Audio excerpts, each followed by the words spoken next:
Penegakan hukum. Kalau penegakan hukum, korupsi ini ada 3 potensi sebabnya. 1, korup karena kebutuhan. Yang kedua, korup karena keserakahan. Yang ketiga, korup karena sistem. Korup karena kebutuhan, gajinya hanya cukup untuk hidup 20 hari. 10 hari terakhir dia harus bagaimana? Lalu muncul tuh ruang untuk nutup. Obatnya bukan penegakan hukum saja. Penegakan hukum belum tentu menjerahkan, masalahnya nggak selesai. Ini sering saya sampaikan pada penegak hukum di Jakarta. Di Jakarta ini banyak orang melanggar. Ada 2 jenis pelanggaran: melanggar karena butuh dan melanggar karena serakah. Oke? Kalau gedung tinggi ngambil air tanah dari kedalaman 200 meter tanpa izin, itu namanya melanggar karena serakah. Oke? Tapi kalau pedagang kaki 5, itu kalau melanggar biasanya karena kebutuhan. Selama kita tidak menyelesaikan kebutuhannya, dia akan terus-menerus melanggar. Karena itu negara menyelesaikan kebutuhannya sehingga pelanggaran selesai, bukan diberikan hukuman yang berat. Hukuman berat menyelesaikan karena kebutuhannya tidak terpenuhi. Tapi kalau yang melanggar karena keserakahan, nah baru ini pakai hukuman yang menjerahkan. Ada rasa takut di situ. Dan koruptor paling takut adalah miskin atau miskin. Ada yang mengusulkan hukuman mati.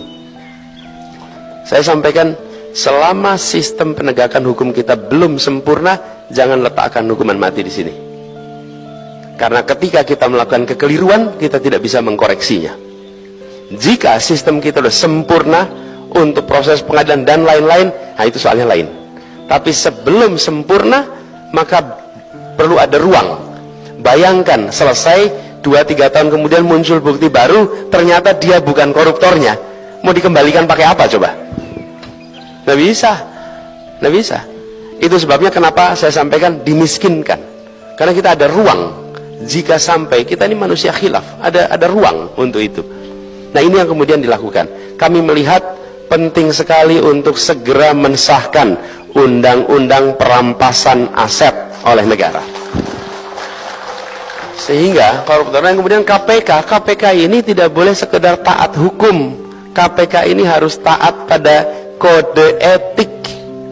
Dia harus lebih tinggi dari hukum. Dia harus taat pada kepatutan. Karena itu tadi kemarin saya sampaikan bahwa bila Allah takdirkan untuk kami bertugas, maka kami akan sampaikan semua pimpinan KPK yang terpilih harus tanda tangan pernyataan akan mengundurkan diri jika melanggar kode etik KPK. Selesai.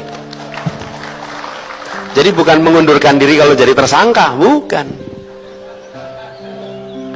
Itu aja masih belum. Tapi bila melanggar kode etik, dan kode etik KPK, Bapak Ibu sekalian, saya kebetulan pernah bertugas menjadi ketua komite etik KPK tahun 2012. Ketika saya jadi ketua komite KPK, saya melihat dari dekat betapa standar kode etiknya itu sangat tinggi. Dan pada waktu itu saya belum pernah, ini saya cerita sedikit, saya belum pernah datang berada di sebuah kantor yang ketika waktu duha musolanya penuh dengan orang-orang sholat duha, kecuali di KPK.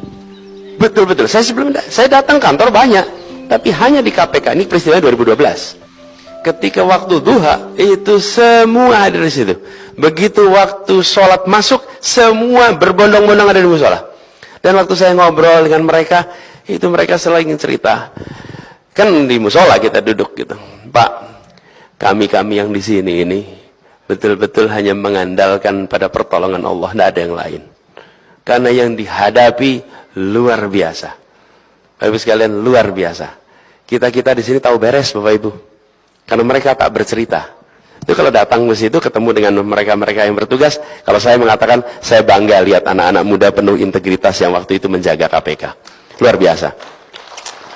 Nah, tapi sebagian udah dikeluarin kemarin. Keluarin. Ini harus dikembalikan lagi nih orang-orang yang waras-waras ini. Mereka-mereka yang pemberani-pemberani ini. Orang-orang pemberani luar biasa. Saya pernah ngobrol dengan satu orang. Saya cerita, kenapa kamu mau di KPK jadi berani? Itu saya cerita gini. Bang, saya dulu pernah tugas di polisi, dikirim ke Aceh. Kemudian ada konflik bersenjata di situ. Lalu peluru-pelurunya itu kenanya rambut saya, Bang. Bapak sekalian coba bayangin, peluru itu kenanya rambut. Gitu. Jadi saya ini sedang dikasih bonus umur sama Allah. Kalau enggak saya sudah selesai berapa tahun yang lalu. Jadi bonus umur saya ini cuma mau saya pakai untuk membersihkan korupsi di Indonesia. Tidak lebih dari itu. Izin Pak Anies. Jadi Bapak sekalian, 5 menit lagi. Ya.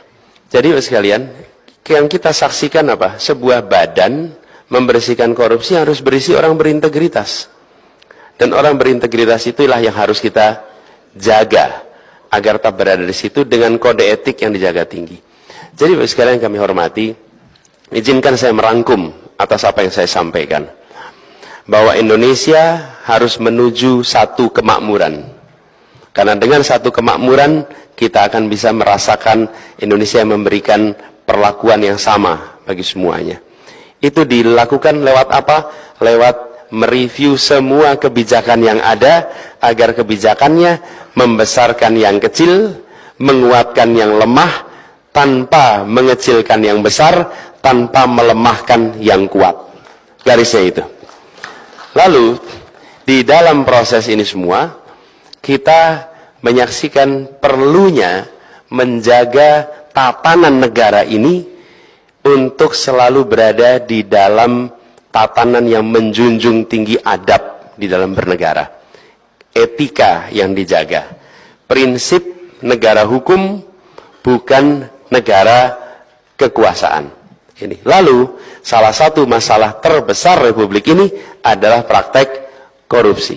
Dan praktek korupsi ini diselesaikannya melalui satu, yang karena kebutuhan dibereskan kebutuhannya, yang karena keserakahan diberikan ancaman hukuman yang menjerakan, dan institusi yang mengelola penegakan hukum untuk korupsi yang serakah adalah KPK. KPK-nya ditinggikan standar kode etiknya. PR kita banyak. Saya hendak sampaikan pada semua, tidak mungkin kita bisa menyelesaikan seluruh masalah yang ada di Republik ini.